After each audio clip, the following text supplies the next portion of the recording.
안녕하세요. 금요일 저녁 여러분의 건강을 책임지는 여의도 닥터스 치과의사 정명진입니다. 안녕하세요. 정유현입니다. 양치 후나 양치를 할 수 없는 상황에서 구강청결제 많이들 사용하시죠. 네. 그런데 이 구강청결제를 너무 자주 그리고 잘못된 방법으로 사용을 하게 되면 오히려 치아가 변색이 될 수 있다고 해요. 네, 맞습니다. 최근 들어서 구강 청결제를 사용하시는 분들이 많이 늘었는데요. 정확한 사용법을 모르시거나 또 과하게 사용돼서 문제가 되는 경우들이 있습니다. 특히 입안에 상처가 있거나 이런 분들 과하게 쓰시면 점막이 오히려 화상을 입게 돼서 더 불편감을 느끼실 수도 있고요. 너무 많이 사용해서 착색이 되는 경우들도 있습니다. 대부분 구강 청결제 이렇게 하시면 그 싸한 느낌, 개운한 느낌 때문에 쓰시잖아요. 네. 하지만 오히려 그 향이나 맛 때문에 너무 강해서 쓰기가 힘들어하는 분들도 계시거든요. 이럴 때 네. 제가 팁 하나 알려드리면 저 같은 경우는 그 뚜껑에 한 절반 정도 따라서 쓰고요. 그것도 너무 강하다 싶을 때는 물에 희석해서 절반 정도를 사용합니다. 그러면 충분히 입안에서 헹궈내실 수 있고 사실은 입안에 남아있는 시간이 길어질수록 효과가 좋기 때문에 충분히 헹구시고 그리고는 뱉어내신 다음에 물로 입을 안 헹구시는 게 좋아요. 네. 그리고 그렇군요. 자기 전에 사용하시면 좀 더 효과가 좋습니다.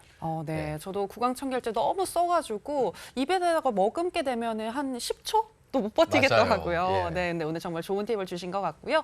네, 그러면 저희 이제 여의도 닥터스 오늘도 힘차게 한번 출발해 보도록 하겠습니다. 오늘은요, 이 치과에서의 디지털화, 어떠한 기술들이 사용이 되고 있는지 자세히 한번 알아볼 텐데요. 도움 말씀 주실 원장님 모셨습니다. 먼저 화면으로 만나보시죠.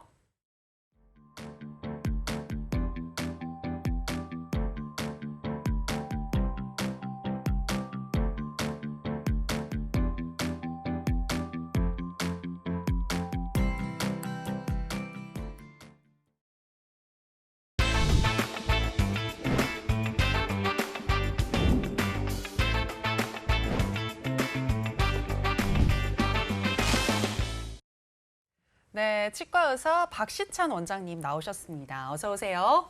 반갑습니다. 안녕하세요. 네, 나오셔서 고맙습니다. 네, 최근 의료 기술이 굉장히 빠르게 발전하면서요. 의료에도 그 디지털 빠질 수 없거든요. 그쵸. 치과계에서도 디지털과 3D가 굉장히 많이 도입되면서 진료에도 많이 활용되고 있고요.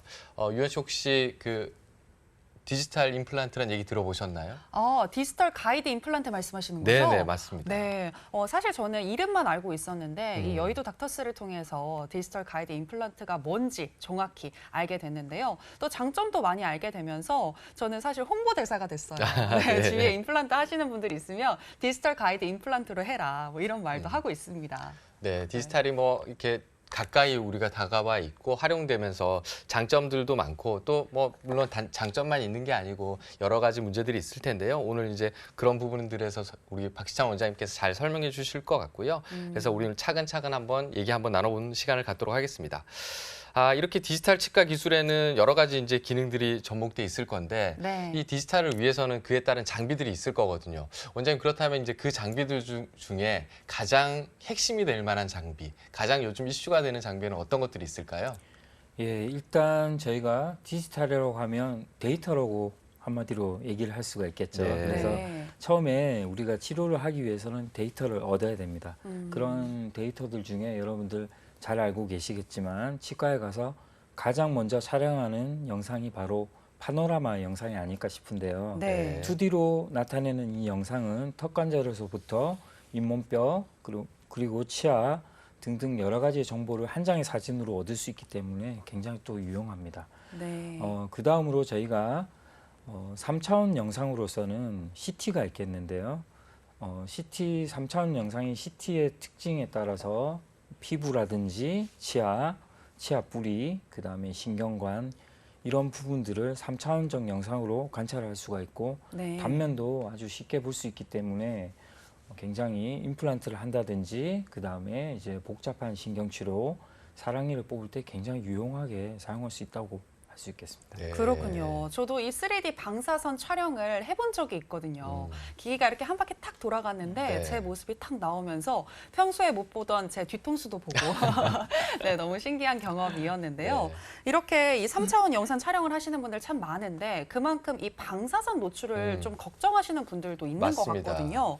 그래서 궁금한 게 방사선 양 걱정할 수준은 아닌가요? 어떤가요? 예, 사실 뭐 최근에 여러 가지 방사선 이슈들이 많이 있죠. 그런데 이제 저도 처음에 그런 부분들이 굉장히 좀 궁금해서 네. 많은 자료를 찾아봤던 것 같습니다. 사실은 저희가 일상생활을 하더라도 자연상에서 방사선이 많이 노출이 되는데 실제로 먹는 음식, 그다음에 흡입되는 공기, 토양에서도 오고 우주에서도 오는 우주선이라고 하니까 좀 그렇긴 한데 네, 네. 우주에서 오는 방사선이라고 예. 생각하시면 될 것 같습니다. 아, 네. 이런 방사선의 총량을 모두 합쳐서 자연 배경 방사선이라고 하고요. 이런 방사선은 지역마다 모두 틀리겠죠. 네. 그래서 우리나라의 경우에는 연간 3mS라는 이런 단위로 노출이 된다고 합니다. 네. 그런데 이제 저희 그 치과용 방사선은 얼마 정도 양이 되느냐 이런 부분을 보면 대표적으로 CT를 찍을 때 한 이제 이런 연간 방사선 양이 한 100분의 1 정도가 된다고 보시면 돼요. 네. CT는 사실 굉장히 높은 선량으로 알고 있는데 치과용 장비는 일반 의료용 장비보다 굉장히 낮은 수준의 방사선 양이 있어서 일반적으로 안전하다 이렇게 말씀을 드려도 괜찮을 것 같습니다. 네, 네. 그렇군요. 정말 미미한 양이다라는 생각이 드는데요. 미미한 양이기 때문에 뭐 크게 문제는 없을 것 같지만 그럼에도 환자가 혹시 주의해야 할 사항이 있을까요? 그렇죠. 치과의사는 이제 일반적으로 꼭 필요할 때만 촬영하는 게 필요하고 환자분들께서는 CT를 재촬영하게 되는 그런 일은 없도록 해야 되는 것 같습니다. 그래서 환자분들께서 기억하셔야 될 게 CT를 찍을 때는 절대로 움직이지 말아야 돼요. 당연한 이야기 같지만 네. 이제 예. 사진 찍을 때 이렇게 막 움직이시는 분들은 없잖아요. 그래서 CT를 찍을 때 움직이지 않는 것은 이제 한번 촬영하는 이런 부분에도 중요하겠지만 나중에 정확한 이미지를 얻는데 굉장히 중요한 역할을 한다고 보시면 될 것 같아요. 네, 네. 그렇군요. 또 하나 좀 생각하면 좋으실게요. 예전에 이제 아날로그 장비로 찍을 때보다 디지털 장비로 엑스레이 촬영을 하면서 방사선 조사 선량이 훨씬 더 적어졌습니다. 사실은 이미지들을 디지털 프로그램 자체에서 소프트웨어에서 편집을 해서 빈자리를 채워나가기 때문에 예전보다 훨씬 선량이 줄었다는 것도 좀 알아두시면 좋을 것 같아요. 대부분은 이제 더 자세히 잘 나오니까 네. 이게 더 방사선이 세지 않나라고 걱정하시는 맞아요. 분들 네. 계시거든요. 그래서 걱정하지 않으셨으면 좋겠네요. 디지털 촬영 장비에 대해서 이제 알아봤는데요. 또 다른 장비는 어떤 장비가 있을까요? 바로 디지털 구강 스캐너입니다. 네. 사실은 환자분들께서 요즘에 이제 치과에 가셔서 가장 큰 차이라고 직접적으로 느끼는 부분이 아닐까 싶어요. 그래서 네. 과거에는 이제 실리콘 인상제라는 것을 구강 내에 물고 한 5분 정도 굽기를 이렇게 기다리게 되는데 네. 실제로 아나운서님도 실제로 해보셨죠? 네, 해봤어요. 약간 찐득찐득한 껌 같은 거를 물고 있었던 기억이 그렇죠. 나거든요. 네. 네, 맞죠.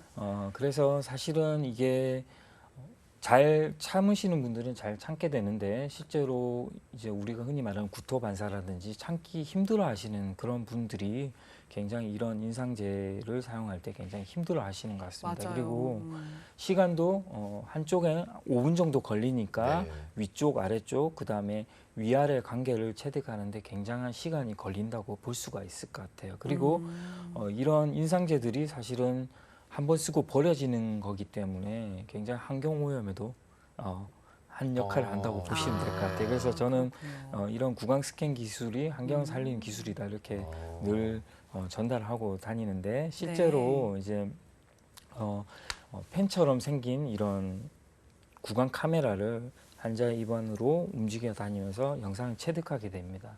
그래서 특히 치주염이 있으신 환자분들께서는 이제 구강에 동요도가 많기 때문에 이런 분들에게 굉장히 유용하리라고 생각이 됩니다.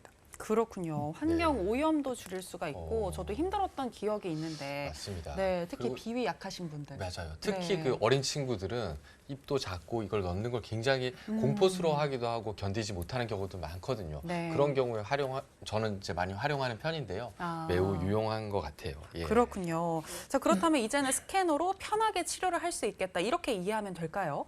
예, 그렇게 이해를 하셔도 네. 괜찮을 것 같습니다. 아, 네네. 자, 그렇다면 이 스캔의 어떤 역사나 그리고 구강 스캐너가 어떤 식인지 좀 더 설명을 해주시면 좋을 것 같아요. 예, 사실 역사로 따지면 이제 처음 구강 스캐너가 개발이 된 게 너무 놀랍게 50년 전인 1970년도에 프랑스의 한 치과 의사에 의해서 개발이 됐습니다. 사실 네. 저도 이제 50년이 지난 후에 이런 기술들이 굉장히 단단하게 응집이 돼가지고 지금의 정말 꽃을 피우고 있다는 것 자체가 굉장히 좀 놀라운데요. 네. 그래서 어쨌든 이제 구강 스캐너로 이렇게 촬영한 이미지를 보면 생각보다 너무 이렇게 깨끗한 이런 이미지가 나와서 저도 가끔 지금 놀랄 때가 화면에 많습니다. 저거죠. 네. 너무 자연스럽죠. 네. 네. 네. 그렇군요. 네. 이렇게 그 카메라 기술들은 굉장히 오래된 그 기술을 바탕으로 이제 시작됐지만 실제로 이것들을 이제 3차원적인 구조를 이렇게 옮기는 디지털 기술들이 개발되면서 이게 이제 상용화되기 시작했는데요. 디지털 방사선 이제 촬영 장비와 치아를 정확한 이미지를 뜰 수 있는 이제 구강 스캐너를 이제 보여주셨는데 여기까지가 이제 아마 디지털을 통해서 데이터를 아까 말씀하신 대로 데이터를 입력하고 우리가 저장하는 방법이지 않을까 싶어요. 그럼 이제 이런 입력 장치들을 좀 더 활용해서 접목하는 이제 과정들이 있을 거잖아요. 이런 입력된 값을 어떻게 활용할 수 있는지 한번 설명 부탁드리겠습니다. 저희가 입력 장치 부분도 말씀하셨는데 입력 장치 부분에 저희가 포토 스마일 디자인이라는 부분에 대해서 먼저 설명을 드리고 네. 넘어가도록 네네. 하겠습니다. 예. 사실은 이제 포토 스마일 디자인이라고 하는 부분은 이제 한 장의 사진을 촬영하기만 하면 소프트웨어에서 이렇게 3차원적인 영상을 구성을 해줍니다. 실제로 신기하다. 예, 저희가 구강 내에 보통은 치아를 이렇게 결손된 치아나 문제가 있는 치아를 만든 그런 부분에 집중을 해서 보철물을 만들게 되는데 그렇게 하다 보면 실제로 이렇게 만든 치아가 얼굴과 안면과 이렇게 어울리지 않거나 이런 문제가 생기는 경우가 많기 때문에 지금 보시는 이런 포토 스마일 디자인과 그다음에 이제 이런 부분의 경우는 한 장의 사진으로 촬영하기 때문에 이제 굉장히 정밀하게 작업하는 데는 조금 문제가 있을 수가 있습니다. 그래서 요즘은 이제 고해상도 안면 스캐너란 게 이제 등장하게 되었고 이런 이제 고해상도 안면 스캐너는 앞서 말씀드린 구강 스캐너하고도 비교를 해도 굉장히 정밀할 정도로 굉장히 이미지가 잘 나오는 것을 알 수가 있습니다. 실제로 치아가 많으신 분들의 경우에는 뭐 중앙선을 맞춘다든지 위치 형태 이런 부분만 참고를 하면 되시겠지만 네.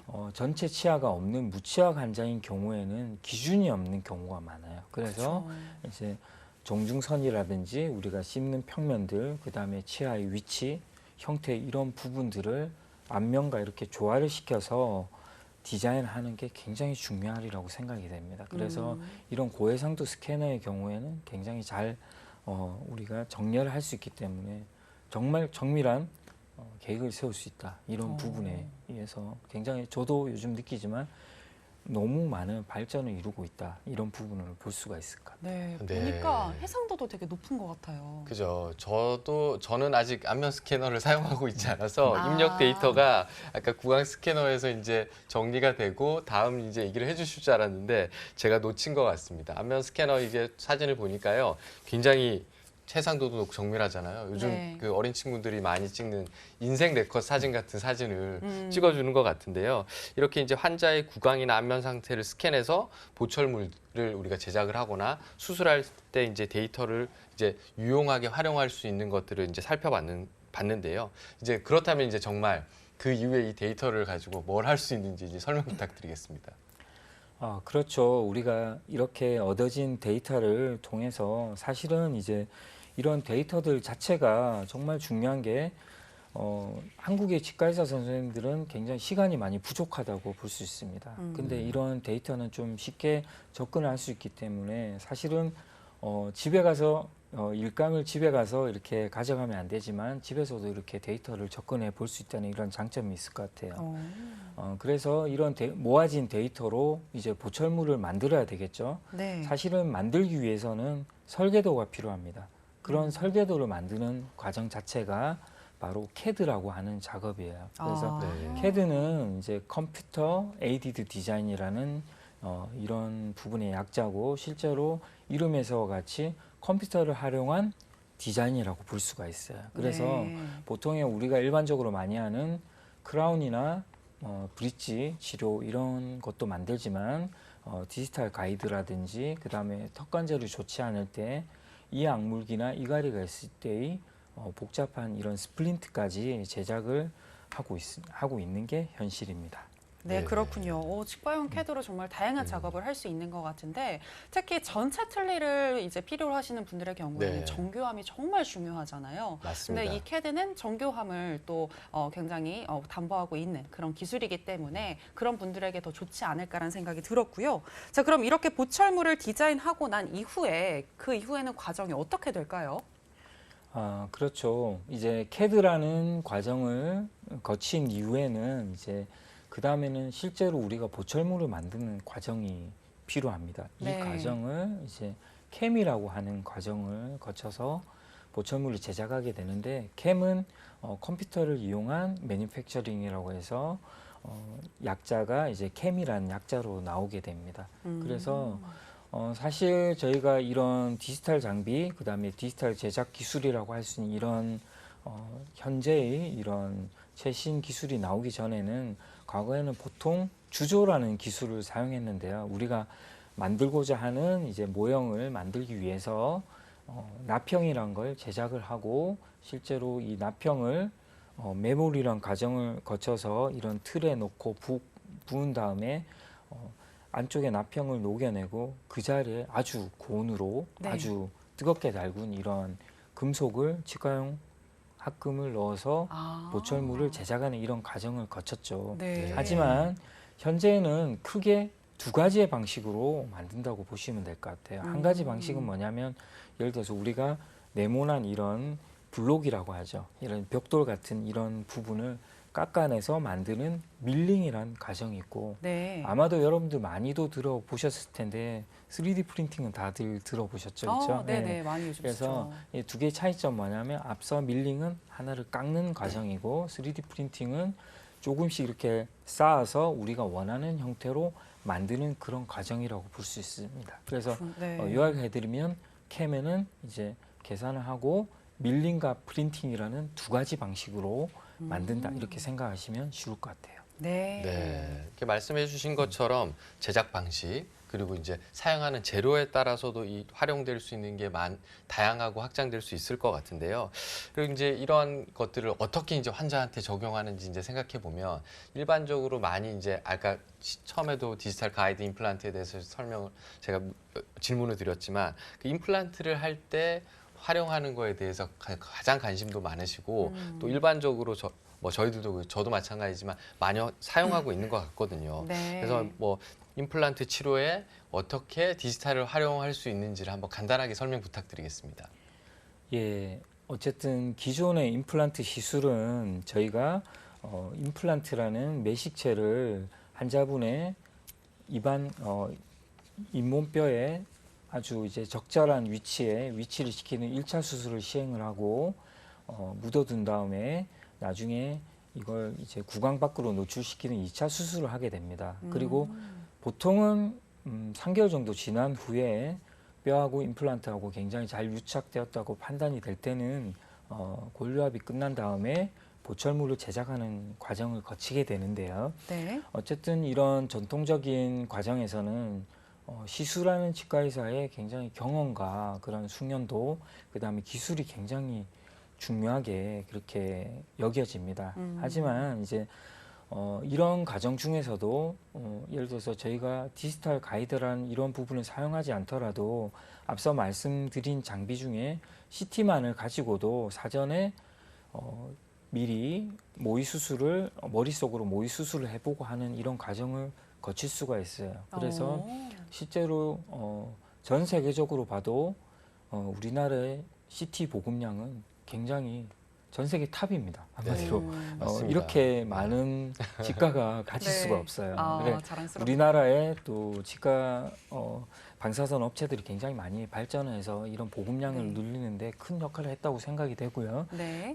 그런데 이제 우리가 지금 오늘 주로 이제 메인 주제로 얘기하고자 하는 디지털 가이드 같은 경우에는 이런 플랜을 하는 이런 과정 자체만으로 그치는 게 아니고 예를 들어서 저희가 직선을 그린다고 할 때 두 점을 그리고 손으로 이렇게 쫙 그릴 수는 있지만 이게 완벽하게 직선을 그릴 수 있는 이런 사람은 없다고 생각이 됩니다. 맞아요. 근데 네. 이런 디지털 가이드는 우리가 계획한 그대로 실제 수술로 옮길 수 있는 이런 작업이다. 실제로 디지털 자와 똑같은 이런 과정을 거치기 때문에 앞서 말씀드린 대로 숙련도가 조금 떨어지시는 분들이라 할지라도 그런 부분들을 극복할 수 있고 보다 정확하게 시술할 수 있는 이제 그런 부분이라고 말씀을 드릴 수가 있을 것 같아요. 네, 머릿속에서 계획한 대로 딱 실행에 옮길 수 있으니까 우리 맞아요. 의사 선생님들 네. 입장에서도 굉장히 좋을 것 같은데요. 그렇다면 뭔가 실제 시술 사례를 좀 듣고 싶은데 저희가 시간이 별로 없지만 좀 간단히라도 들어보고 네. 싶거든요, 원장님. 예, 실제로 저희가 디지털 가이드를 할 때는 굉장히 많은 시간이 소요가 됩니다.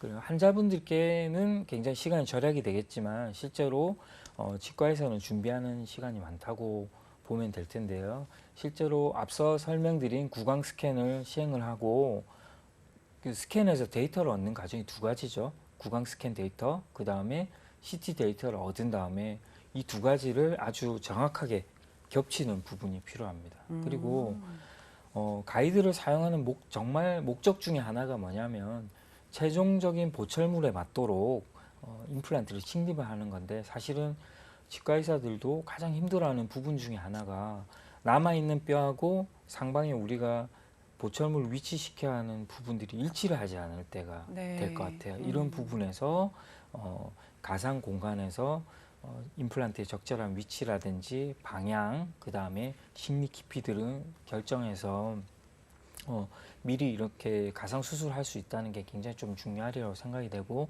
이렇게 만들어진 가이드는 앞서 말씀드린 대로 밀링이라든지 프린팅을 통해서 미리 가이드를 만든 다음에 수술을 하고 이후에 디지털적인 방법을 통해서 최종 보철물을 만들게 되는 것 같습니다. 네, 네. 그렇군요. 과정도 이제 설명해 주셨는데 이런 시술이 이제 일반적으로 우리가 임플란트 시술을 받았을 때와 비교해서 가장 큰 장점은 또 뭔지 그리고 또 어떤 분들한테 특히나 필요한지 한번 설명 부탁드릴게요. 그렇죠. 한마디로 말씀드리면 정말 정확하고 효율적인 수술이라 말씀드릴 것 같아요.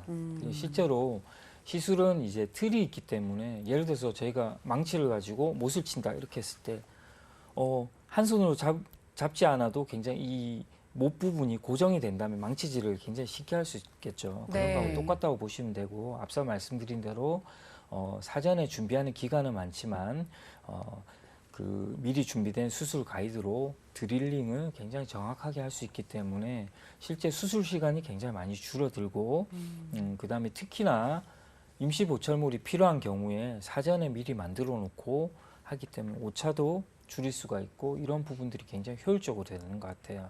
네. 그리고 저희가 임플란트 상담을 하다 보면 환자분들께서 굉장히 임플란트 시술에 대해서 굉장히 두려워하는 경우가 많은데 맞아요. 실제로 이런 가이드를 사용할 때 모두 다는 아니지만 비절개로 수술이 이루어질 수 있기 때문에 굉장히 환자분들께는 이제 신뢰도를 준다. 그리고 출혈이나 이런 부분이 걱정이 되는 분들, 예를 들어서 혈압약이나 이제 고지혈증 약들 이런 출혈 인자가 있으신 분들이나 당뇨가 있으신 분들에게도 굉장히 효율적으로 수술을 할 수 있어서 환자분들께도 유용하지만 치과의사들께도 굉장히 위안이 되는 그런 수술법이라고 볼 수가 있을 것 같습니다. 그래서 특히나 뼈가 굉장히 부족하거나 치아 간격이 좁을 때는 굉장히 우리가 원하는 대로 정확하게 수술을 할 수 있기 때문에 굉장히 이런 부분은 장점이다. 이렇게 말씀을 드릴 수가 있을 것 같아요. 네. 네. 다양한 경우에 이제 디지털 가이드 임플란트를 적용할 수 있을 것 같은데요. 이렇게 이제 그러다 보니까 치과에서도 디지털 가이드 임플란트를 적용하는 치과가 늘어나고 또 환자분들께서도 관심이 높아지는 게 사실인 것 같아요. 저도 네. 현장에서 느끼고 있고 그래서 이제 몇 가지 내용을 추려봤는데요. 대부분 이제 얼마나 정확한지 물어보시는 분들이 많거든요. 그럼 디지털 가이드 임플란트 정확하다. 여기에 대한 답변을 뭐라고 하실 수 있을 것 같아요, 원장님?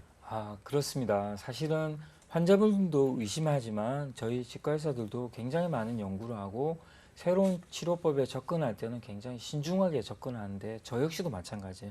처음에는 의심을 하고 굉장히 보수적으로 우리가 안전도가 높게 안전한 시술을 여러 번 하다 보면 거기에서 데이터가 쌓여서 신뢰도가 생기는 것 같습니다. 실제로 저희가 이제 결론을 말씀드리면 디지털 임플란트, 디지털 가이드를 이용한 임플란트 시술 굉장히 정확하다고 말씀드릴 수 있는데 네. 여기에는 전제 조건이 있습니다. 뭐요? 첫째는 이제 구강 스캔이 정확해야 되겠죠. 네. 그래서 예. 이 구강 스캔 같은 경우에도 우리가 치과의사나 치과 스텝 같은 경우에는 이 스캔을 정확하게 하기 위해서 사실은 숙련된 이런 스킬을 키우는 게 중요할 것 같습니다. 네. 그리고 제 생각에는 또 이 환자들이 딱 촬영을 할 때 움직이지 않는 거 그것도 되게 중요할 것 같은데 어떤가요? 네. 예, 정말 중요한 네. 말씀해 주셨는데 환자분들께서 굉장히 이런 기구가 들어가면 사실은 굉장히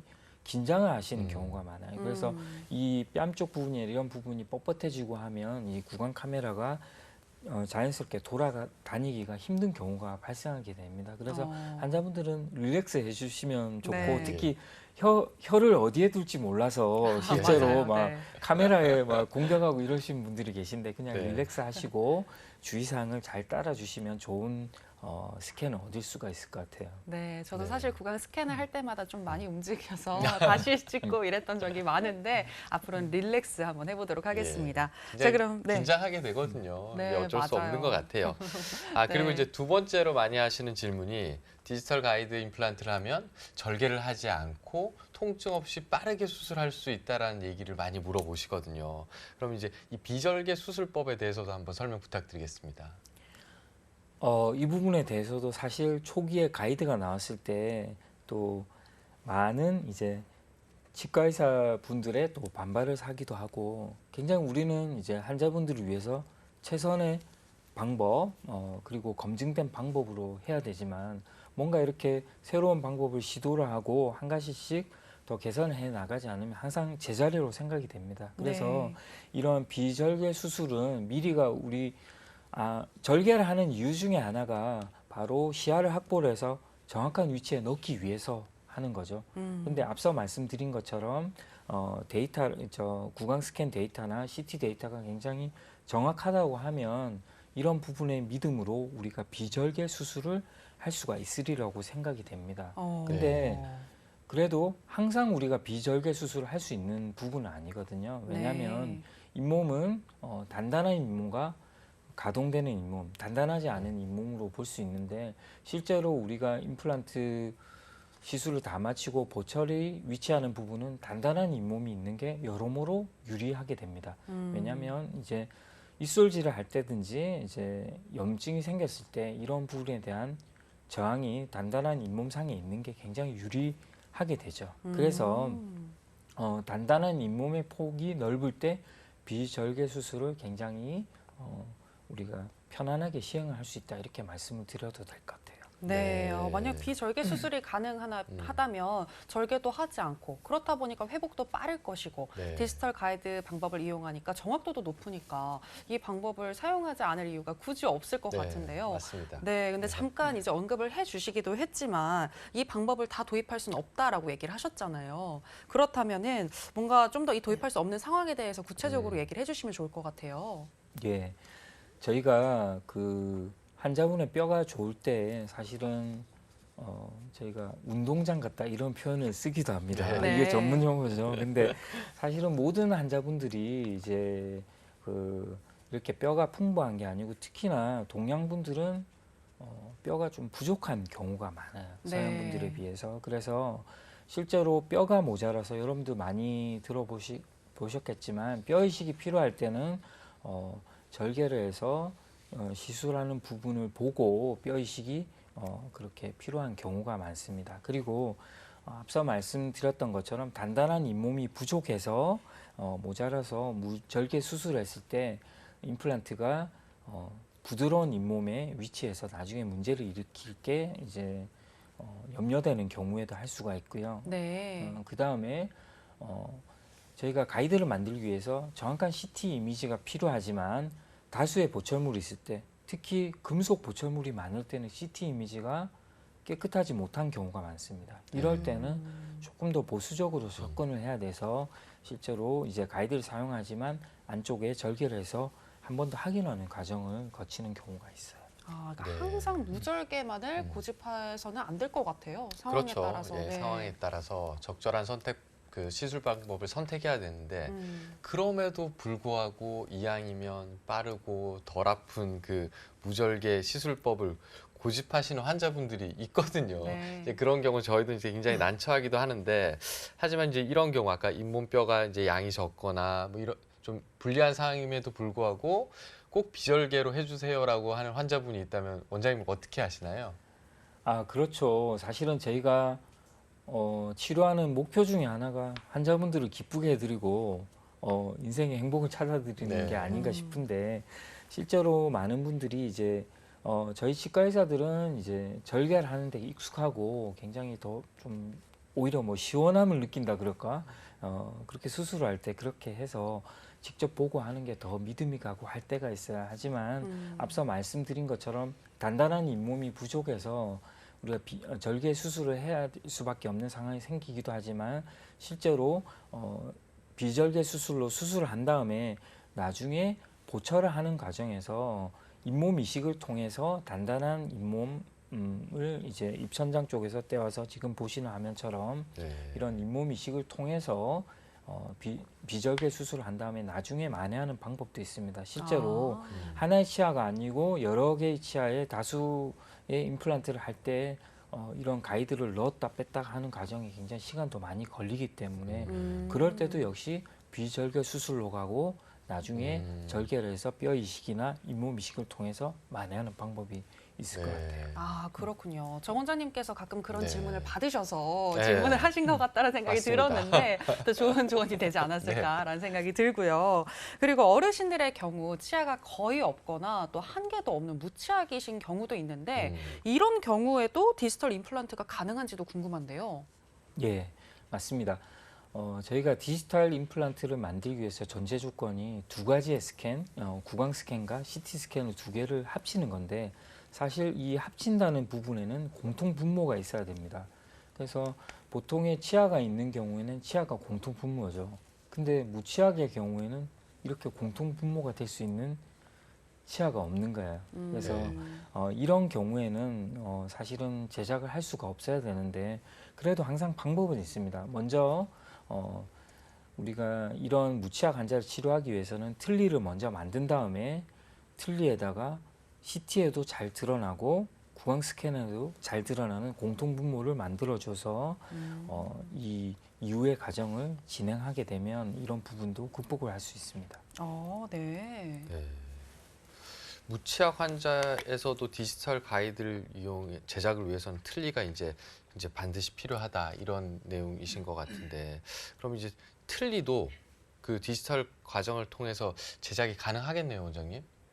아, 그렇죠. 예. 사실은 이제 틀니는 치과 의사들 사이에서 종합 예술이라고 할 정도로 굉장히 좀 복잡한 과정이기도 하고 이틀 자체가 이렇게 평평하지도 않고 울퉁불퉁할 때가 있어서 굉장히 어려운 과정으로 인식이 됩니다. 그래서 과거에는 이제 이러한 과정들이 컴퓨터를 사용한 CAD 프로그램만으로 될 수 없다 이렇게 단정을 지었던 것 같은데요.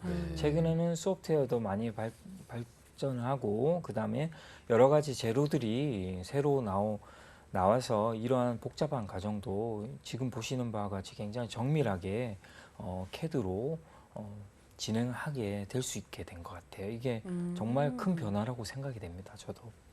네. 근데 이 틀니 무엇보다도 정교함이 굉장히 중요하잖아요, 원장님. 예. 이 디지털을 이용해서 이 디지털 틀니를 만들게 되면 정말 더 섬세하게 이걸 만들 수 있는지도 궁금한데요. 어떤가요?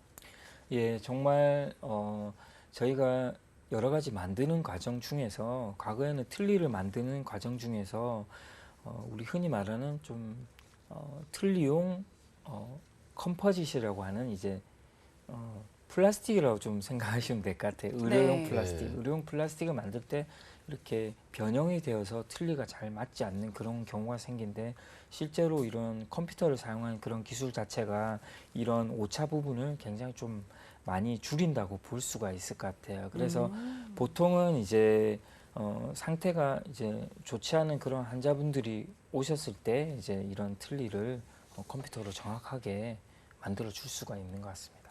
그럼 불편함도 좀 더 줄어들 수도 있겠네요. 아, 그렇죠. 많은 부분에 많이 과거에 비해서 많이 좋아진 것 같습니다. 네, 네. 그렇군요. 네. 그래서 이제 틀니도 이제 디지털을 통해서 제작할 수 있게 되면서 틀니를 만들기 위해서 환자분들이 내원하셔야 되는 횟수도 많이 준 것 같고요. 그리고 불편감도 확실히 많이 준 것 같아요. 그러면 이제 실제 전체 무치약 환자에서 디지털 기술을 적용한 사례를 한번 보여주실 수 있을까요? 예. 제가 앞서 틀니 과정에서 한 가지 좀 전달드려야 될 부분이 조금 약간 누락이 된 것 같은데 네네네. 어쨌든 이제 환자분들께서 기존의 틀니가 마음에 들지 않는다 하시더라도 그거는 굉장히 중요한 정보인 것 같아요. 왜냐하면 기존의 틀니가 예를 들어서 너무 뻗어져서 마음에 안 든다, 내지는 너무 안 씹혀서 마음에 안 든다고 하면 그런 틀니를 가지고 오시면 이후의 과정은 디지털로 카피를 하든지 이렇게 해서 향후에 디지털을 하는데 굉장히 도움이 되실 것 같고요. 네. 전체 무치약 환자의 이제 디지털 기술을 좀 알려드리면 앞서 설명드린 대로 틀니를 제작하게 되죠. 틀니 제작한 다음에 이 틀니만 CT를 찍고 틀니를 환자분께서 물고 CT를 찍어서 두 가지를 병합을 해서 미리 가이드를 위한 플랜을 하게 됩니다. 이런 이제 서지컬 가이드를 만들고 나서 가이드를 이용해서 보시는 바와 같이 아주 정확하게 수술을 하고 실제로 CT를 확인을 한 영상이고요. 네.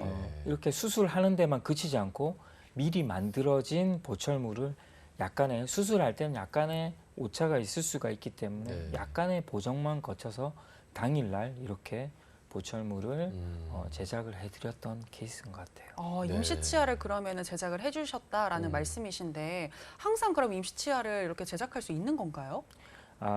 항상 이렇게 제작을 할 수 있는 경우는 아니고 실제로 임플란트를 식립을 할 때 굉장히 좀 단단하게 식립이 됐다고 판단이 될 때 그 다음에 한쪽 부분이 아니고 좌우가 굉장히 이제 연결이 되어서 안정된 구조물을 얻을 수 있었다고 판단이 될 때 이런 부분은 치과의사의 판단하에 임시치아를 넣을 수가 있을 것 같습니다. 실제로 임시치아가 없으면 환자분들께서 당장 식사를 하시기에 너무 불편하시니까 그럴 때는 이제 저희가 약간의 이제 치유 기간을 거쳐서 환자분들께 틀니라도 임시치아를 넣어드릴 수 있도록 하는 것 같아요.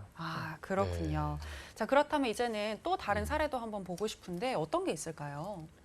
앞서 말씀드린 이제 그런 부분과 좀 비슷한데요. 실제로 앞서 말씀드린 케이스는 이제 저희가 사전에 보철물을 만들고 수술에 대한 오차를 약간 극복을 하면서 저희가 보철물을 당일날 넣어드렸던 케이스고 저희가 보다 정확한 보철물을 넣기 위해서는 수술 후에 지연을 해서 수술 후에 구강 스캔으로 보철물을 제작을 한 다음에 이렇게 지금 이 보철물은 앞서 만들어 드린 보철물보다는 조금 더 정밀한 보철물이라고 볼 수가 있을 것 같습니다. 이런 보철물은 이렇게 시멘트가 필요하지 않고 나사 보철물만으로 고정을 하기 때문에 굉장히 깔끔하고 심미적으로도 완성도가 있어서 환자분들이 선호를 하시는 것 같아요. 네.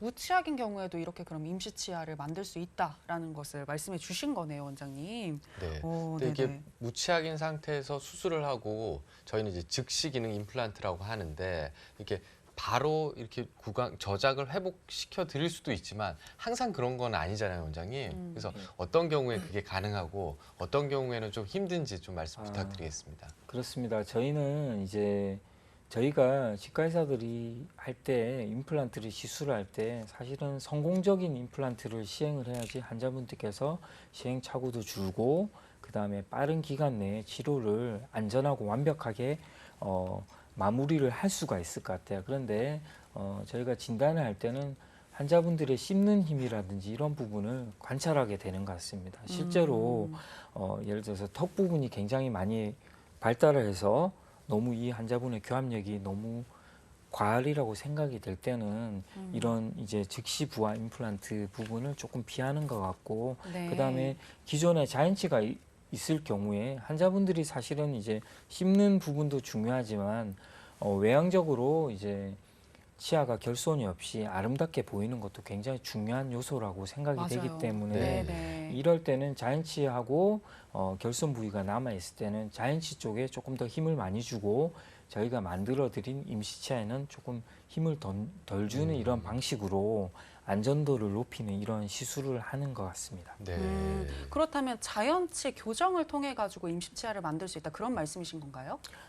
그런 부분도 포함이 될 수 있고요. 네. 제가 소개를 해드리도록 하겠습니다. 네. 네, 네. 어쨌든 이제 지금 이제 저희가 대부분의 경우는 완전하게 치아가 이제 없어서 전부 다 임플란트를 하는 경우가 있지만, 오히려 이런 경우가 치과 의사들에게는 보철물로 만들어 드리기가 더 편할 수도 있어요. 왜냐하면 네. 전체를 우리가 만드는 거기 때문에. 네. 하지만 자연치가 부적절하다는 표현은 그렇지만 어중간하게 남아 있고 우리가 원하는 이상적인 위치에 있지 않을 때, 그럴 때가 굉장히 치과 의사들이 힘들어하는 부분 중에 하나라고 조금 생각이 되는 것 같아요. 그래서 어쨌든 지금 보시는 경우는 앞니 부분은 자연치가 남아 있고 어금니 쪽은 임플란트를 식립을 하고 난 다음에 임시치아를 통해서, 왜냐하면 이분은 어금니가 없으시기 때문에 점점 이렇게 씹다 보면서 잔치가 벌어졌다고 볼 수 있어요. 그래서 네. 어금니 쪽은 임플란트를 회복을 하고 부분적인 교정을 통해서 환자분께서 원래 젊었을 때 가지고 있던 치아의 위치로 회복을 했고, 굉장히 환자분도 네. 만족하시고 저도 많이 보람을 느낀 그런 경우라고 볼 수가 있을 것 같습니다. 네. 네. 자연치 교정을 포함해서 이렇게 임시치아를 만들 수도 있군요. 네, 신기한데요. 그리고 저는 또 궁금한 게 임플란트 이후의 유지도 굉장히 중요하잖아요. 많이들 영구적이지 않나라고 생각하시는 분들도 있지만 네. 사실은 반영구적이고 얼마큼 쓸 수 있는지는 환자 하기 나름이다 이런 얘기가 많던데 이와 관련해서도 좀 팁을 주시죠. 예, 제가 이 부분에 관해서는 말씀드릴 게 사실은 많습니다. 치과의사로서. 왜냐하면 저희가 예를 들어서 우리가 심장 쪽에 인공 심장 박동기를 넣었다. 그러면 예를 들어서 선생님들께서 5년마다 교체해야 됩니다. 이러면 환자분들께서 정말 이게 수긍을 하시는데 네네. 임플란트는 너무 영구적이다 이렇게 생각하시는 분들이 많은 것 같아요. 그래서 네. 사실은 이제 저희가 임플란트를 하게 된 그 상황을 생각해 보시면, 임플란트는 사실 치아 구강 내 상태가 좋지 않아서 임플란트를 했다 이렇게 볼 수가 있을 것 같아요. 네. 근데 이러한 전제 조건이 임플란트를 하고 나서도 마찬가지인 것 같습니다. 그래서 뭔가 불리한 환경을 가지고 있다고 인식을 항상 하시고, 환자분들께서 스스로 구강 관리를 열심히 하시는 것도 필요하고, 치과에는 정기적으로 내원을 하셔서 이런 부분에 대한 이제 관리를 하시는 게 정말 오래 쓰는 길이 아닐까 생각이 됩니다. 네, 네. 그렇군요. 네네. 맞습니다. 이게 관리도 되게 중요하고, 원래 이 구강 상태가 안 좋으신 분들이 임플란트를 하시기 때문에 이런 분들은 더욱더 신경을 쓰셔야 될 것 같아요. 오늘 근데 전반적으로 이제 디지털 가이드 임플란트에 대해서 설명을 해주셨는데, 이 디지털 가이드 임플란트를 하게 되면 환자분들 입장에서는 진료 시간, 수술 시간도 짧아지고 뭐 통증도 줄이고 좋단 말이에요. 근데 하지만 이게 전체적으로 짧고 간단해지다 보니 이 전반적인 과정이 너무 간단한 게 아니냐. 간혹 환자분들이 저한테 얘기도 하시거든요. 아니 원장님 그렇게 하면 좀 돈도 좀 적게 받아야 되는 거 아니에요? 이런 얘기 심지어 하시는 분도 계신데 원장님은 어떠세요? 그런 경우 없으신가요? 그렇죠. 그러니까 예. 예를 들어서 수술을 하는데 수술이 너무 빨리 끝나니까 네. 너무 좀 쉽게 생각하는데, 앞서 말씀드린 대로 저희가 그렇게 빨리 수술을 하기 위해서는 저희가 여러 가지 투자와 그리고 사전에 이런 준비 기간 엄청난 노력이 있었다고 이렇게 받아들여 주시고 하시면 좋을 것 같아요. 그래서 임플란트 너무 불안하거나 무서워하시는 분들이 많으신데, 보다 조금 편안한 마음으로 접근하시고 시기를 놓치지 않게 이렇게 치료를 받으시기를 정말 강력하게 부탁드립니다. 네. 저는 네. 또 이야기를 들으면서 생각이 드는 게 이 디지털화의 접목을 통해서 또 치과 현장에 많은 변화가 일지 않을까라는 생각이 맞습니다. 들었는데요. 예. 네, 마지막으로 이 치과 치료의 디지털화에 있어서 시청자분들에게 전하고 싶은 말씀이나 혹은 당부 말씀이 있다면 말씀 부탁드릴게요.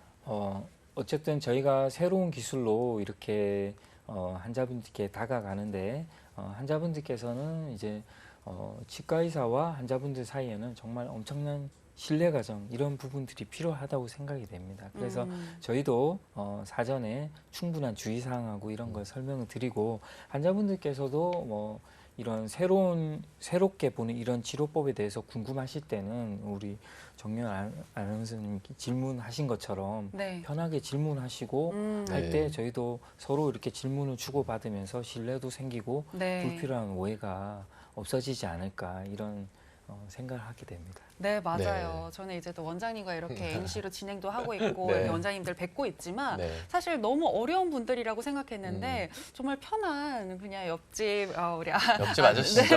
예. 아저씨 같처럼 너무 편하다라는 생각이 들었거든요. 우리 예. 시청자 여러분들도 많은 질문 해주시면 좋을 것 같네요. 네. 네. 오늘 디지털 치과에 대해서 많이 알아봤는데요. 그 화려한 디지털 또 그리고 편리하고 이런 이면에는 사실 그걸 준비하고 제작하는 과정에서는 또 저희 의료진들의 또 많은 노력과 시간이 들어간다는 사실도 기억해 주시면 좋을 것 같습니다. 예. 네, 좋습니다. 오늘 정말 좋은 이야기 많이 해주셨는데요. 박시천 원장님과는 여기에서 인사 나누도록 하겠습니다. 네. 좋은 말씀 고맙습니다.